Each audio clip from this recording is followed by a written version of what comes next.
खुदावंद के कुद्दूस नाम में आप सबको मेरा सलाम। और मेरे अजीज़ों, आज का अनुमान है सास बहू की लड़ाई। जी हाँ मेरे अजीज़ों, ये काफ़ी ज़्यादा इंटरेस्टिंग बात है। आज हम बात करेंगे कि कैसे खुदावंद ने एक फैमिली को बचाया। मेरे अजीज़ों, एक फैमिली में एक शादी होती है। वो बड़े ही खुशी से शादी करते हैं और एक बहू, खूबसूरत बहू लेकर आते हैं। और जब वो लेकर आते हैं तो सास बहू की अंडरस्टैंडिंग नहीं होती। उनकी लड़ाई लड़ाई लड़ाई लड़ाई और इतनी लड़ाई भर जाती है कि उस लड़ाई की इंतहा नहीं होती। मेरे अजीज़ों, की बहू सोचती हैं कि मैं इस लड़ाई को ख़त्म कर लिया तो मैं सेपरेट हो जाऊँ, या फिर मैं कुछ ऐसा करूँ कि जिससे लड़ाई ख़त्म हो जाए, क्योंकि वो तंग हो जाती है। फिर वो किसी से बात करती है और उनसे पूछती है कि मैं इस लड़ाई का क्या करूं। और उसे रिस्पॉन्स में आता है कि आप फलां जगह पे किसी जादूगर के पास जाना, वो तुम्हें कुछ लिख कर देगा और तुम ले आना। और जब आप लेकर आओगी तो हो सकता है कि तुम्हारी सास जो है वो ठीक हो जाए। वो लड़की बिना सोचे समझे उस जादूगर को तलाश करती है और वहाँ तक पहुँच जाती है। जादूगर से पूछता है कि क्या हुआ, तुम इतनी परेशान क्यों हुआ। वो सारा माजरा से बताती है कि मेरी सास की और मेरी अंडरस्टैंडिंग नहीं हो पा रही। वो एक उससे पर्ची देता है, लिटरली सेम जैसे बताने वाले ने उसे बताया। तो वो पर्ची ले आती है और उससे कहता है कि जब तुम्हारी सास बोलने लगे तो तुम्हारी जो अपनी दुआ है उसे करना और इस पर्ची को लेकर पूरे घर में घूमना। वो ले आती है और जैसे कहा होता है वो कहने के मुताबिक बिल्कुल वैसे ही करती है।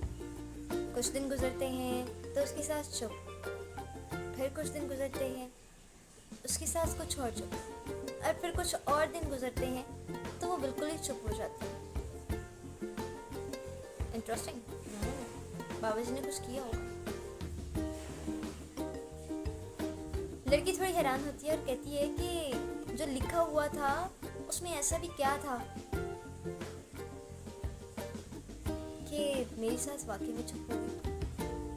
ये तो बहुत ही मज़े की बात है। मैं इसे खोलकर पढ़ना चाहूँगी क्योंकि काफ़ी इंटरेस्टेड है।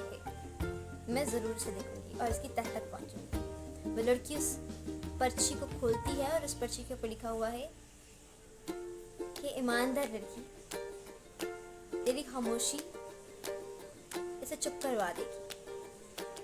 तेरा खुदा जादू से भी बड़ा है और ये सब कुछ तेरे खुदा ने तेरे लिए किया। तेरा काम था सब्र कर, और कलाम मुकद्दस में भी लिखा है कि सब्र को अपनी ज़िंदगी में पूरा काम करने दे। हम लोग समटाइम जज्बाती हो जाते हैं अपने रिलेशंस को लेकर, अपनी फैमिली को लेकर, और हम ऐसे रास्ते अपनाते हैं जिसके बाद एक खतरा होता है। लेकिन क्या आप जानते हैं कि खुदावंद दुनिया की सबसे बड़ी ताकत है आपकी ज़िंदगी में। आज जो नाउम्मीदी है, जो टेंशन है, अगर आप सोच रही हैं कि मैं कुछ गलत करूँगा सब ठीक हो जाएगा, लेकिन आपको पता है कि वो गलत आपको वहाँ ले जाएगा जहाँ दांतों का पीसना और रोना है। I request for you everybody today, कुछ ऐसा मत करें जिससे खुदावंद आपसे दिल आज़ाद हो। पर स्टोरी के वसीले से मैं आपको ये बताना चाहती हूँ, बाइबल मुकद्दस फरमाती है सब्र को अपनी ज़िंदगी में पूरा काम करना। और जिस रिलेशन में शोर है उस रिलेशन में खामोश हो जाइए और सब्र को काम करने दीजिए। खुदावंद आसमान खोलेगा क्योंकि वो आपसे प्यार करता है। और जब हम दुख हो जाते हैं तो हम वफादारी सीखते हैं।